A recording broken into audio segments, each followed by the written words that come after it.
Hi story makers, it's Miss Michelle and it is time for story making. So let's get ready to imagine together.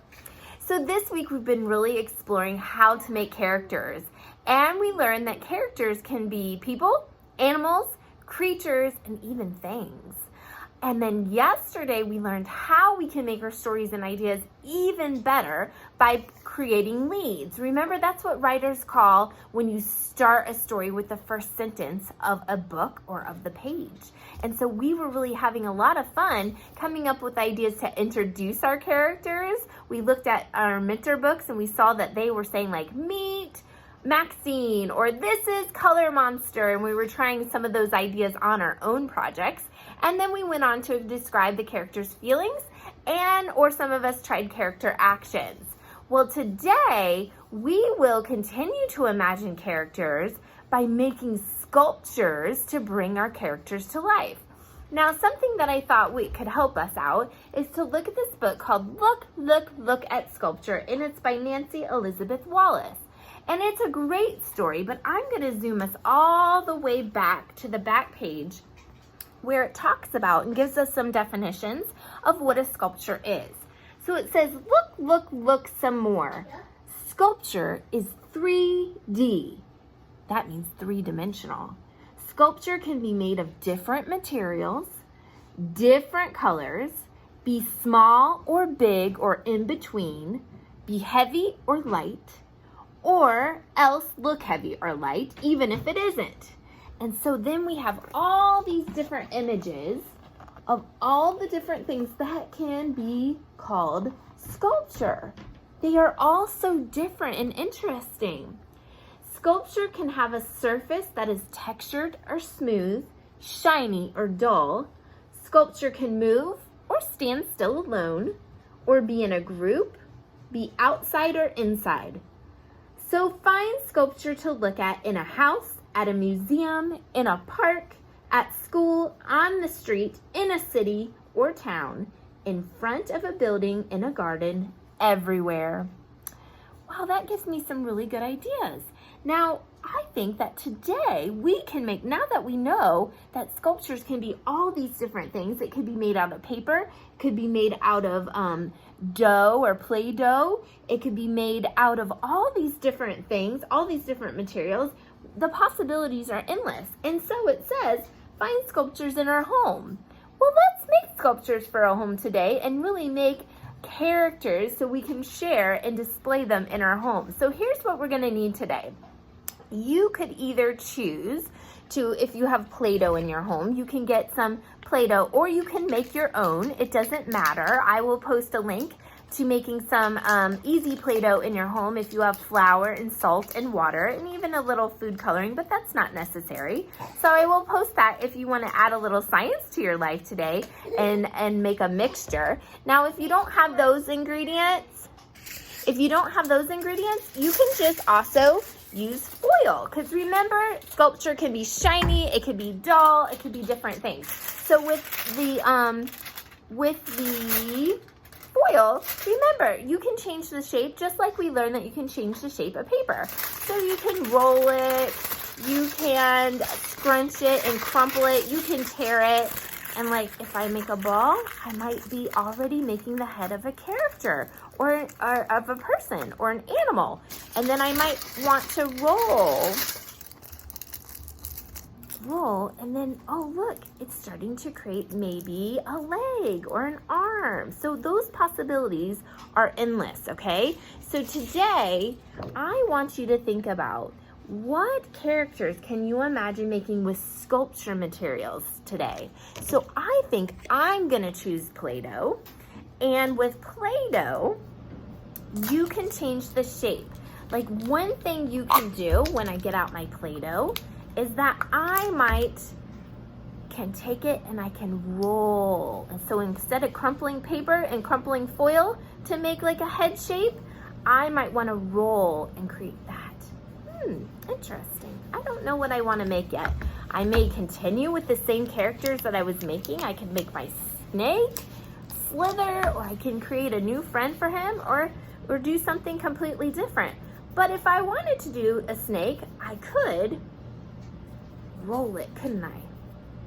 I could roll it just like that. So I have two different shapes going on, and I'm just gonna continue and play and tinker. Now, once you have your main shapes, then I want you to then use your paper materials and insert into your sculpture, okay? So you're gonna create the base of your sculpture first, and then to really enhance and create all those character traits, what your character looks like, what your character's doing, what your character's feeling, all those things that we're learning to make our character come alive. That's when I'm gonna go to my table and I'm gonna add some details. So I might get these paper straws, and I would then use tools to cut, okay, because I can change the shape, remember? We wanna play with the shapes, that's what we learned from Oops. And then I can just start putting those in, and that might remind me of a porcupine, or it might remind me of a person's hair that's really crazy in the morning, like bedhead. So I'm gonna continue to use my paper materials to really add those details of my character and make my character come alive. Doesn't that sound like a great time today? I cannot wait to see what you guys play and make today. So go ahead and press pause, and I will see you as we're playing and making. Press play, because we are right in the middle of playing and making right now. So we have all decided, well, two of us have decided to use Play-Doh, and the other one is using some aluminum foil and just playing around with shapes. So you need to spend a lot of time just playing around with shapes and cutting and seeing what happens.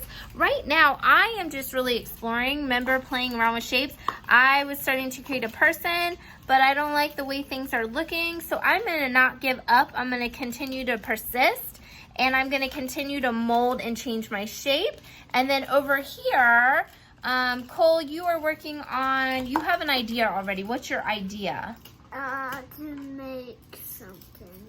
What are you making? What's your idea? A tooth fairy shrub that cracks his tooth. Okay, so a tooth fairy. So right now, what have you used for wheels? Cupcake holders. Cupcake holders. So right now he's already into adding some paper loose parts to his.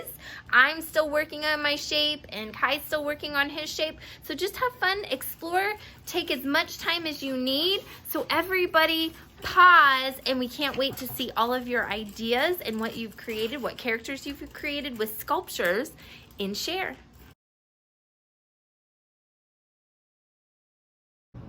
Press play, because now it is time to share.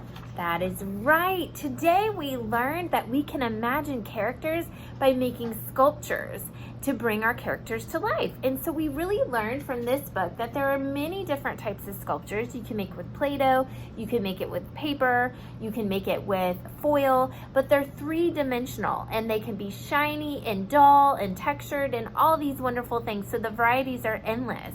And that was really important, because we could really remake some of the characters we were already trying to create this week, or we could envision all different new characters that we wanted to. Now, I started creating a person, and I just really, it wasn't working out for me, and I didn't like the shape it was happening, so I returned to a character, and I want to show you what I made. So here we have, woo, there he goes. Here we have the chameleon, and I shaped him out of Play-Doh, and then I used paper straws for eyes, and then I found this really cool tissue paper, and it really started to inspire me of that he could really be a rainbow chameleon. And then I found some magazines that I cut out to make the treetop, and then pieces of cardboard that I cut out and taped together. So that's a part of a maker talk that you could describe how you made the material. Now, one thing that artists do when they're making sculptures is that another way to share is we could make a display and put this as sculptures into your home. So we're gonna be displaying our sculptures in our home. And one thing that you could do is you can write an artist statement. So here's one. I could name it. It says Rainbow Chameleon in a Spring Tree, and then make sure I put my name. Or if you don't want to name your piece but just want to try writing your lead, we could try something like this. This is my rainbow chameleon basking in the sun. So I have an introduction to my character, and I have some actions there. So we're really starting to bring forward all of the things that we're learning about being wonderful story makers and being incredible writers all to our pieces as we move forward. Now, I had one of my sons make an ice cream collection truck, and so we're gonna put that on display, and we'll show you a picture later with his art statement. And then my other son returned to his octopus. He was using the foil, and he's really combining all those materials in some washi tape, and he told me he was making a big octopus monster. So you can see one of us return to what they were making yesterday and kind of enhancing that, like being a big monster, telling some new details about the size of his character, because we didn't hear that yesterday about the octopus. And then with my other son, he created a brand new sculpture of an ice cream, no, not ice cream, I have ice cream on the brain, a tooth fairy collection truck. I thought that was very creative. So we have papers as these paper slices are the windows, and I can't wait to see that on display. So have fun finishing up your sculptures. Make sure you share by uploading your pictures and writing your artist statement underneath this video, and then make a display. Maybe you can make a display in your home of everything that you've been making this week. Like, we're starting to post them on our wall, and then that way you could share a picture of that too. Thanks for joining us today, and tomorrow we will do our story making episode 10, and we're really going to be writing on paper tomorrow. So get ready. See you tomorrow. Bye. The tooth fairy drops it in, and what?